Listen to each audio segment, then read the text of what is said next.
Welcome to The New Next, a podcast that addresses current events and how they will impact the future. Co-hosted by the inquisitive public speaking champion, Mike McVeigh, and energy, economics, and technology expert, Matt Jensen. Join us as we explore all things energy, economic, tech, and political, and how they will affect our future. Podcasts typically grow by word of mouth. If you know anyone who would enjoy this content, sharing this in a message or by posting on social media would mean the world to us. Thanks for listening, and let's get started.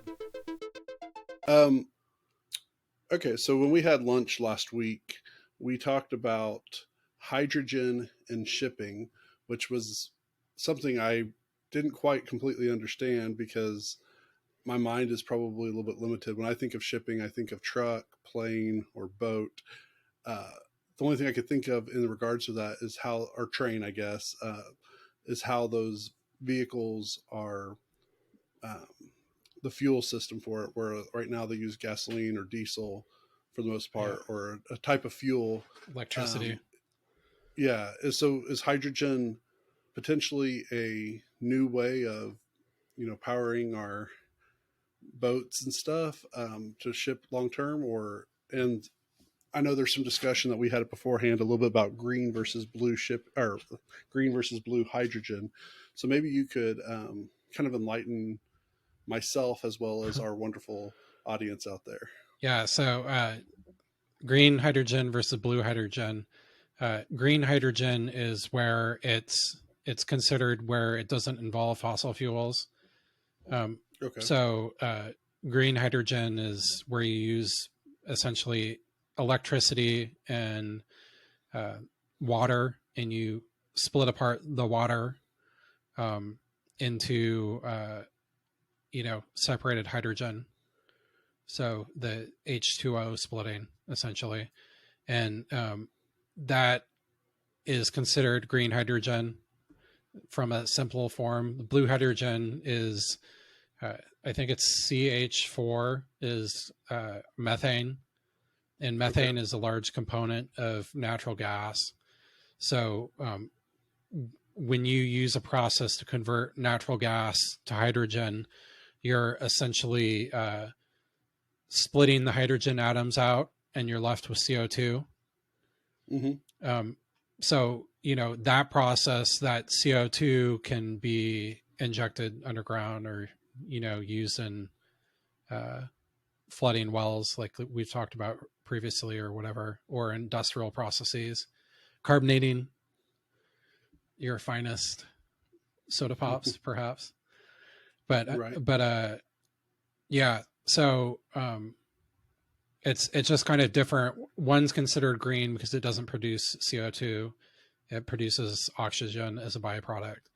And the other one is blue hydrogen. So that's kind of a simple form for that. I really think, so hydrogen is a denser fuel.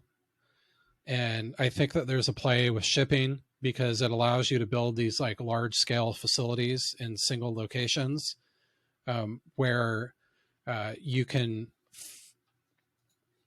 So if it's a seaport, for instance, you have access to the seawater there. You can desalinate it like we've talked about before. So that's basically turning salt water into fresh water, releasing, whether that's through reverse osmosis or some other method, releasing the brine back to the water or turning it into salt that can be used for something else. And then you have water there that can be used with electricity sources, whether that's like a nuclear source or offshore wind or something like that, to create kind of like, with energy, when you do things at scale, there's efficiencies of scale, essentially. So that gives an opportunity for basically like the Netherlands, the country of the Netherlands is really invested in a project. I think it's partially with Shell and another company because they own the ability to do this offshore. The patent to it in the Netherlands. Siemens owns the primary patent to do that in the US.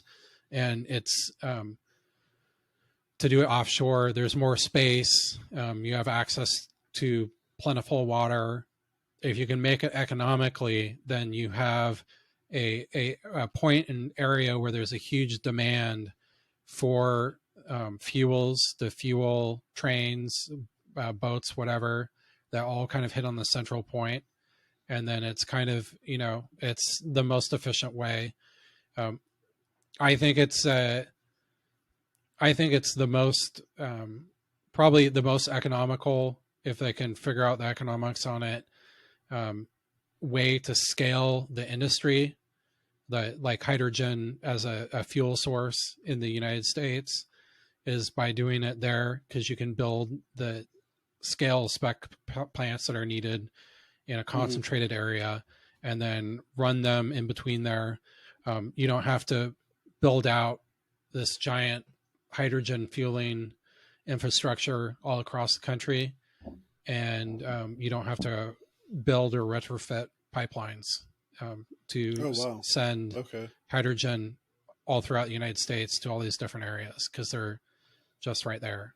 So one of the things that comes to mind, and not that I was great in chemistry, in fact, probably the most notable thing about me in my chemistry class was I got in a verbal altercation with my teacher.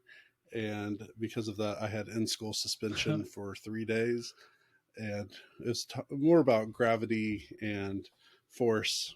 But I know we talked about that in chemistry. But when I hear of hydrogen as like one of the things that helium and hydrogen have always, like, for some reason, they just always go together in my mind. Helium's what we use for balloons and making voices that are funny. And the reason why we don't use hydrogen is because if you pop a helium balloon, it makes a pop. You pop a hydrogen balloon, you could severely hurt yourself and those in your area. Is hydrogen more dangerous than the kind of in the pipes that we're already using and stuff, or is it about the same amount of danger? Like, I know some of this is new and everything, but was it considered more flammable or more explosive than what is already going through those same pipes? Well, I think a lot of people think of what was that, the Hindenburg blimp, right? There's that visual, and I think that was filled with hydrogen. It might have been helium, but there's that whole vision of it catching on fire and it falling to the ground, right? But I think that was also a cloth wrapped in cloth. So yeah. It kind of be hard to get that out. Toyota has done a lot of tests on this because they're an innovator in hydrogen fuel cars. Right. And so hydrogen is, and helium too, but hydrogen's the lightest element on the periodic table. So that kind of means like it's, you can compress it. Like it could be heavily compressed, but it's also really light. So it kind of takes up more space if it's not compressed, in layman's terms. But they did a lot of tests basically crashing into these tanks, puncturing them to see what happened. And their findings were that because it was under so much pressure, it basically blew out. It didn't explode, but it blew out in a way that it wasn't able to create like a flammable situation as much. So it was kind of like overblown in a way. Right. So okay. Well, I mean that's good to know, because again, that's the thing that always popped in my mind, is that hydrogen is just so much more dangerous than helium, which is the main reason why we use helium in balloons. Because I think if they said the cost of hydrogen is actually less expensive than helium, or at least at one time maybe it was, but there's a global helium shortage too. Is there really? Yeah, it's hitting like Dollar Tree and stuff like that. Party City. It's a good thing I learned how to do voices way before that, so I can still be like, "Oh boy, ha ha," you know. I know, it's so funny. Hey, Matt. If you want to learn more, find us at thenewnextpodcast.com or matthewadjensen.com/podcast, where you can suggest a topic you would like us to cover. If you enjoyed what you heard, share the podcast, tell a friend about it, or rate us 5 stars. We appreciate you listening.